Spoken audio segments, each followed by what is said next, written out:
अध्याय 3। श्री गणेशाय नमः।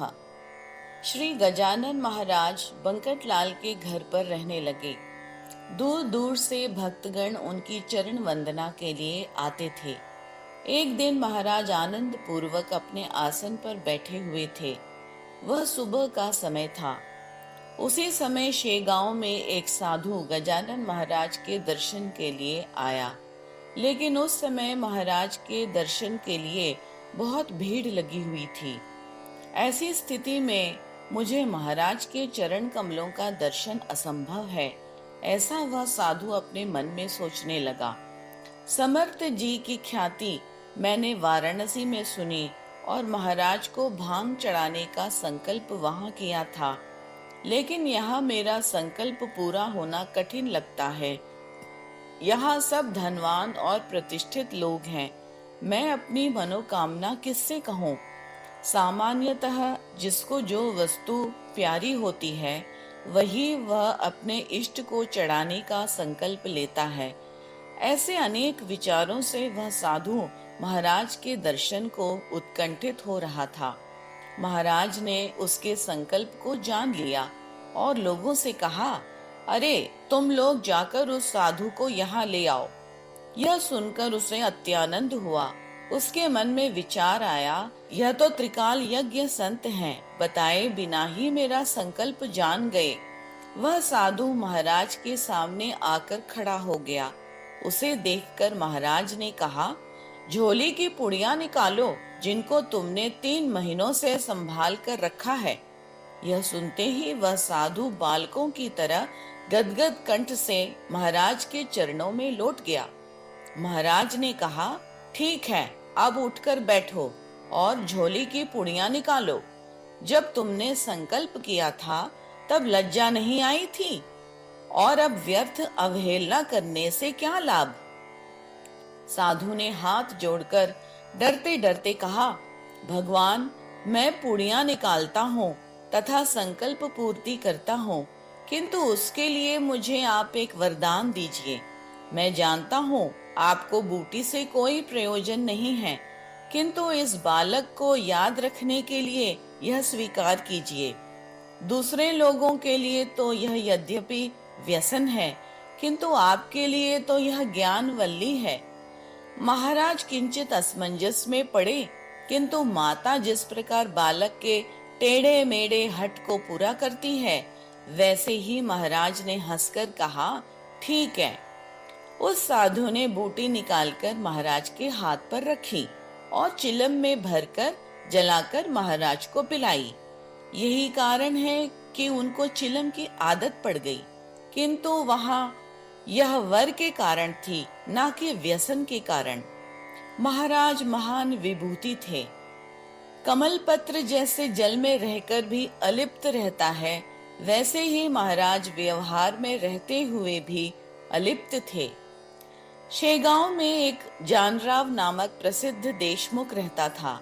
उसका अंतिम समय आ गया था। शरीर में रोग की प्रबलता बढ़ गई। वह बहुत दुर्बल हो गए।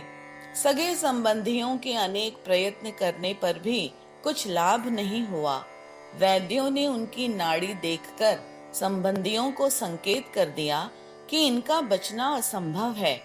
यह सुनकर सगे संबंधी अत्यंत दुख में डूब गए। लोगों ने कई देवी देवताओं की पूजा भी की, पर इसका भी कुछ लाभ नहीं हुआ। आखिर में उन्होंने सोचा कि एक अंतिम उपाय करके देखते हैं। बंकटलाल के घर एक साधु है, जिनकी वजह से शेगांव पंढरपुर क्षेत्र बन गया है। साधु के लिए तो कुछ भी असाध्य नहीं है। एक संबंधी बंकटलाल के घर गया और देशमुख की अवस्था बताकर कहा, आप कृपा करके महाराज का चरण तीर्थ दीजिए, तो उनको हम बचा पाएंगे, ऐसा हमें लगता है। तब बंकटलाल ने कहा, यह मेरे बस की बात नहीं है, मेरे पिताजी से प्रार्थना कीजिए। फिर उन्होंने भवानी राम जी से हकीकत बताई। वह बड़े सज्जन थे। भवानी राम ने तत्काल एक पात्र में पानी भरकर महाराज के चरणों को छुआया और प्रार्थना की, महाराज, यह चरण तीर्थ जानराव को देता हूँ। महाराज ने गर्दन हिलाकर सम्मति दिखाई। संबंधी ने तीर्थ लेकर जानराव को पिलाया। उन्होंने किंचित आंखें खोली और हाथ हिलाया।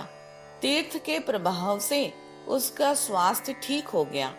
उन्होंने सारी औषधियां लेना बंद कर दिया और तीर्थ ही लेते रहे, जिससे वह थोड़े दिनों में पूर्ण रूप से स्वस्थ हो गए। इस कथा को सुनने के बाद सहजतया एक प्रश्न मन में उठता है कि संत गजानन महाराज जैसे संत से गांव में रहने पर कोई भी प्राणी यमलोक नहीं जाना चाहिए, किंतु यह कुतर्क है, क्योंकि संत मृत्यु का निवारण नहीं करते, वे प्रकृति के नियम के अनुसार ही आचरण करते हैं। जब जानराव पूरी तरह स्वस्थ हो गए तो उन्होंने बंकटलाल के घर पर भोजन का आयोजन किया। देशमुख तो स्वस्थ हो गया, किंतु महाराज के सामने समस्या खड़ी हो गई। उन्होंने सोचा, यदि इस प्रकार से मैं करता रहा तो सांसारिक लोग मेरा दुरुपयोग कर सकते हैं, अतः उग्र स्वरूप धारण करना चाहिए। ऐसा सोचकर महाराज उग्र हो गए, कठोरता बरतने लगे, जिससे सर्व सामान्य तो घबरा गए, किंतु जो सच्चे भक्त थे उनको कुछ नहीं हुआ। ऐसा कहा जाता है कि जहाँ साधुजन होते हैं वहीं मंदमती भी रहते हैं। हीरा और पत्थर एक साथ खान में होते हैं, किंतु हीरों के सामने पत्थरों की कीमत नहीं होती। ऐसे ही एक मंद बुद्धि पुरुष श्री गजानन महाराज के साथ सेवाधारी रहता था, जिसे साधु सेवा का बड़ा भारी अहंकार था।